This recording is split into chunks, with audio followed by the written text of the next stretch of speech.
So we are back and we are cooking. We got one tub cleared out. Look at that. We're going to fill this full of milk later. You know, that's what we always do here in celebration. It's slow sales, I'll be honest with you. The economy just it's like a ratcheting down like every 3 months. You're like then you lower the prices in comparison. Hence why the turtle stuff's all gone because it just didn't sell well anymore. And then you adjust the prices and then they go down a little bit more again and you're like, oh my god. Now again, some of the high end stuff is still just going insane. Like just people talking about like, oh, an AFA Silverbolt 85 from Transformers just sold for like 10K or something, which is nuts. If I walked into a toy show and saw that for 2,000, I'd be like, that's way too much.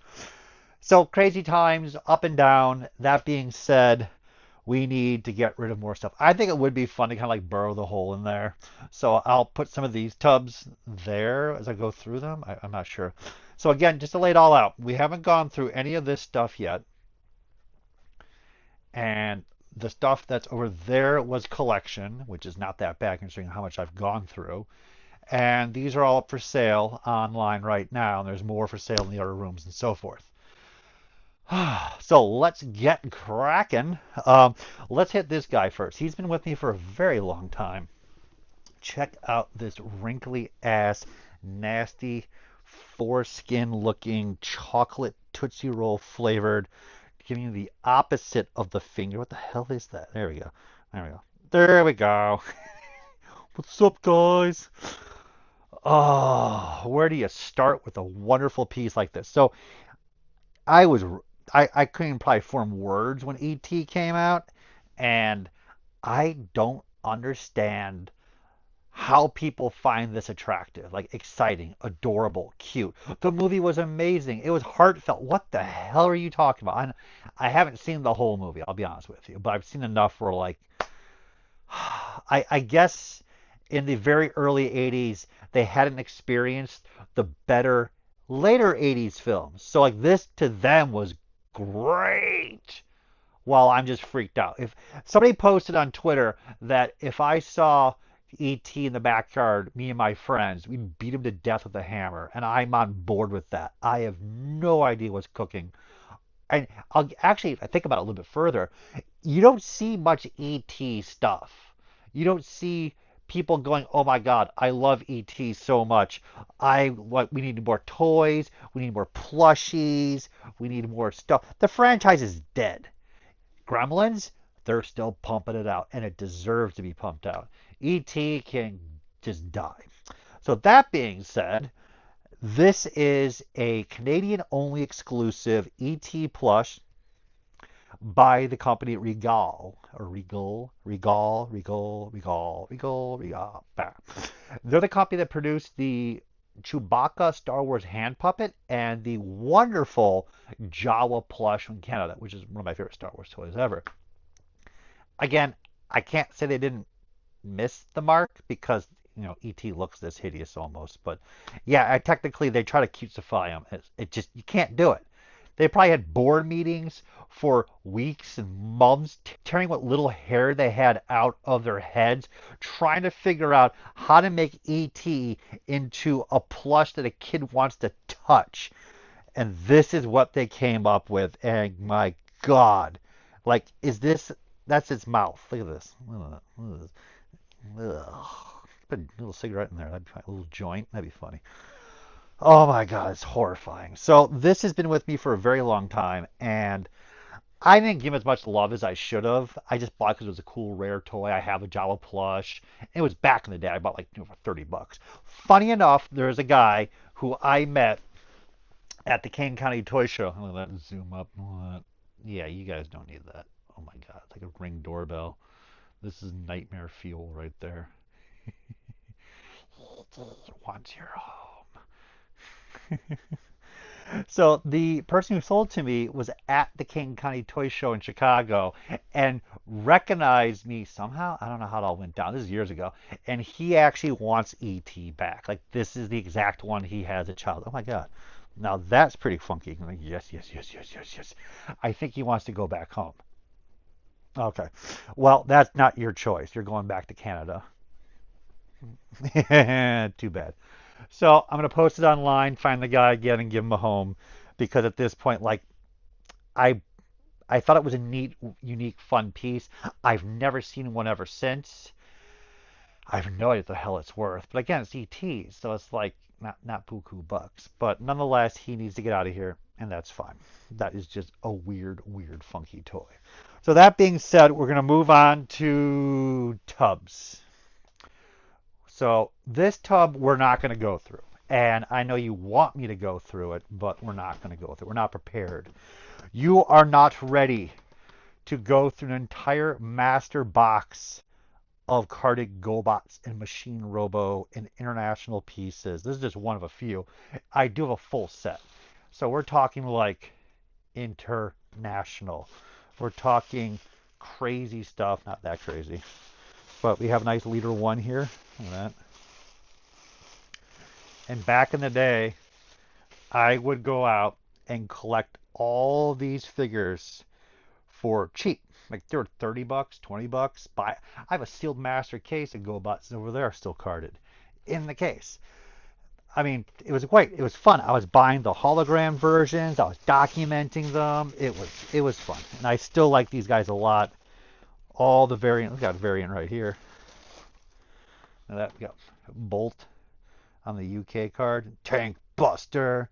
Wait a minute. This is one of the false carded ones where they had an extra backer and they just slapped. Oh my God. I'm going to say bent wing. Forgive me. But yeah, definitely not bad boy right there. But still, I got a lot of funky stuff from Australia, from Europe, from Italy. I even have, not just South America stuff, I have a very rare one that's from Saudi Arabia. Those are from their time to be properly done. Let's deal with this tub. And again, if I've gone through this tub already before, don't yell at me because I just don't remember. So looking to a better way of positioning ourselves. Maybe we just do it this way. I didn't like the videos with my lap just there. It looked creepy. Ooh. Some interesting stuff in here. It looks like half crap and half glorious. Yeah, we're going to do this SWAT. Alrighty then. Okay, so we have Deanna Troy. This is the Canadian version. I mean, just, again, Playmates did an absolutely perfect job of 90s action figures for all these Star Trek franchise. There are so many figures that they produce. It's insane. And yet, nobody cares. Like the Star Trek community, I mention this all the time. Harry Potter, just Lord of the Rings, like beloved, watched, but no one's enthusiastic about buying, collecting, and valuations. Like, it's just that's just how it is. I'm not going to go on a rant on it. So this is kind of a funky one because it was a generic card, and then the Counselor Troy sticker was there versus like a little icon photo. I personally am fine with letting some of this stuff go. I love my Star Trek. Don't get me wrong, but like I don't need everybody carded, let alone foreign variants. Oh my God, I thought she was so damn hot. My parents took me to the theater and we watched this, and I was like, oh my fat guinea pigs, check that out.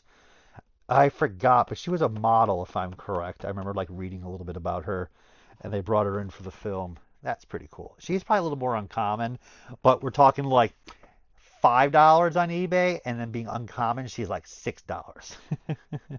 The funny thing again about these figures are that these were not really aimed for children. They were meant for collectors. And this also reflects the value of them. Because of that, many people kept these. So if they produce 100,000 of this character right here, roughly 100,000 figures survived versus like vintage Star Wars figures or Transformers. We can say like 20% survive and the rest is in the garbage dump, right? So you'd actually find most of these characters of Star Trek toys still in the package. Finding her loose will be more difficult. And actually, I knew a guy who found out it was better to buy these things for $2, a buck each at the toy shows in giant bulk, and then open them up and sell them as loose complete. You would make more money than selling them carded, and they would sell better also because the shipping price was down. It's been, oh my God, how much of this stuff we have? Oh, okay. We got a lot of Star Trek in here. I hope we didn't go through this tub already. Okay, that's really nice. I have a fright feature. So I found one other carded figure just a little while ago off camera. It was a Ghostbuster. Same thing as I mentioned already. I did not buy much Ghostbusters.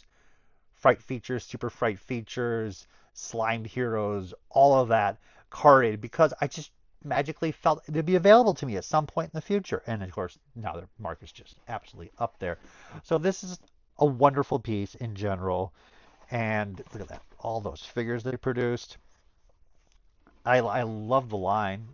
I have everything loose, but carded, not so much. And it would be nice someday, but when we get the house in order and we choose more wisely about what you want to keep. But you would think normally for a toy line, right after you pass the first series, that the secondary series, third series, Fright Feed, all these feature gimmick-oriented characters that are not based on anything from the movie or the cartoon show would not do that well, but yet they did. And the series continued on. So, hello, Janine, with the Tickler Ghost. Why did she have to get the Tickler Ghost? Who was on the spreadsheet right there of choosing the ghost to go which character? Because that is a little questionable. Who else got what? So you got Gruesome Twosome, Sore Throat, Jail Jaw, Scream Roller, and then Tickler. A little questionable on that. So that's a keeper. We definitely hit a surplus of Playmates. Let's finish up the Ghostbusters. So this actually is from the previous video, not just, like a couple days ago. This is the actual Ecto 1 model kit that we had in the store that Harold Ramis saw and questioned my dad and talked to him about the history of the animated series and was it good or not, which my dad said, of course it wasn't good. Nobody watched that crap, which is just like, oh no. Like, you don't have a guy walk away just, thinking something that he contributed to was raw garbage when in fact it was the complete opposite. I don't think these are worth that much. Oh, look at that. It's all nice, clean shape in there. $1. That's what we probably picked it up at some garage sale many, many, many moons ago. I think that's awesome. So I'll keep this one for the memories of that fact, to be honest with you. But we got to purge some stuff, people, and that's what we're really here for. So I think some Star Trek figures are definitely be on the chopping block. And let's hammer this one through. So I don't think a lot of people want to watch Star Trek. So this is when the Pogs were in. It's the 90's, and like Playmates sat back again. Some board meeting we have no idea about. All the big heads are called in for boys' toys at Playmates. Like, yo, we gotta do Pogs. What are Pogs? And the guy pulls them out. He's like stepping on the table. Like, this is our future. Pogs, and we're gonna incorporate them into Star Trek because kids are gonna love Star Trek. Pogs. Yeah, so I think I'll keep this one. Not to be like, I'll keep this one on everything. So this one was different. Now that's the piss yellow bubble. My dad was with us many moons ago, 1995, and we told him about that these characters have a individually numbered on their foot. And he just randomly picked up this one and flipped it over, and it says 00000031. He's like, look at that. So it's like, what are the odds of that one being out randomly just pulled out? So here's Q. They went to the trading cards and they're like, yeah, that would be the best idea. These are all faded because these were hanging on the wall in the old house, and we display them. And we displayed them back when we were kids. And it's okay to let this stuff go. I mean, or I just left loose ones in the trading cards because the package is always the same on all these characters. So it's not as exciting to be like, oh boy. Yeah, faded now, but this is a very tough figure to find in general. This might be like 10 to 15 bucks. This is towards the very end. Let that go. The last episode. I can tell you nothing about Star Trek episode names except for that one. All good things. Here's the Benzite. He was a little more uncommon for a long time. Look at Adventure. Oh my God. I got so many things Adventure. And again, these were like, even as a kid, I knew that these were collectibles. So you shouldn't open them. We got a piss yellow Deanna Troy. And again, these are like $4 each. And they're just wonderful toys. Thankfully, he's not yellow. KB, $7.99. So $4.99 at Venture, $7.99 at KB. You freaking monsters. And KB was always like that. Just really pushing those prices. So let that go. Here's our Xenia. So, oh yeah, the face looks a little off, but this is the second version. No, this is the first version, and the red version is the second version. They produced twice. Very popular. It's like that TV show called Wings. I've never seen it before. It lasted 13 episodes, and that Family Guy joke about wings. And, like, nobody remembers it. Like, it lasted 13 seasons, and people should be raving about it to this day, but nonetheless, nobody remembers. So Hercules and Xena, big shows. And then it's like a bygone era almost. It's crazy. And we got the Borg. Hell yeah. Hell yeah. Let that stuff go. That's cool. Night Shadow Spider-Man. That one, I remember this one clearly always being on display. We just randomly put toys up. Like, you're a kid. You're just like displaying anything and everything. I was a big niner. $8.86 sale price from who? Which crazy person was asking that? Look at that. Bubbles damage and cracking. Oh no, like vintage Star Wars 12 back. Let's say Luke Skywalker, Dead Mint carded, $2,000. If it had this bubble crack, you're down to like 700. Star Trek, Kira, $6. Big bubble crack, $6. Strange. So, big fan of the Final Fantasy. Look at that. These were all displayed up there. There's Aerith. Oh my God. There's. I used to call them Whist. Remember you can name your characters in Final Fantasy VII? I named them Whist. I had to pause. Like, oh yeah, it's Cloud. And then we got Red X313. Tail fell off the package. Funny enough, same thing. Final Fantasy video game stuff is definitely go up in value. These actually went up and then went straight down. It's kind of weird. I thought people were more excited about this stuff. They still hover around 20, 25 bucks each, but it's how things come and go, man. Like, the more you deviate, I guess, from the video game, but people love the toy stuff, and they should go hand in hand. So it's kind of crazy. It's like all those Joyride Halo figures in the early 2000s, or all that stuff. Like, is that market? I mean, I know people collect it, but like, is it insane? People love Halo, but no. So I'll probably keep the Final Fantasy, but we're gonna let go of everything else, and we'll wrap it up with the Astro Warrior motorized. That guy's pretty cool. I like that helmet. And it lights up. He's got a little gun. Astro walking action. Fuck yeah. Fuck yeah. Look at that. He walks in goddamn volcano lava. Hell yeah. They actually had to hire an artist for that. Seriously. They broke down. They're like, we got to pay him how much to paint that? It's just lava, man. It should take him like 5 minutes. This would take a street artist probably 4 minutes to make. Just thinking about how long this guy took to paint it. Should we have him paint the robot? Nah, just stick the damn toy in there. We don't care. What company would do this? Seba Industrial, sorry. 1985. Damn. I love random robot stuff. There's a whole Facebook group for that stuff. Crazy enough, KB bags have value now too. They can price those for $5. Oh look, I got KB Toy Works bag. Got 2. So anyways, this wasn't a killer episode, I know, but I hope the ET part made you laugh a little bit. But we are going to keep crushing it, man. So we're gonna do probably shooting for an episode a day. I know that's crazy. So if you're paying attention still, at the end of this episode, I'm making a little call for help. After I transfer these files to the computer, they're just fine. The voice is just fine. Everything, the quality to an extent is fine. But when I transfer it to iMovie, the voice becomes robotic. And I've been doing a workaround to get that eradicated, but does anyone know how to like transform like I used to? And just, do I have to update it? Do I have to delete it and re-download it? Let me know, guys. Thank you.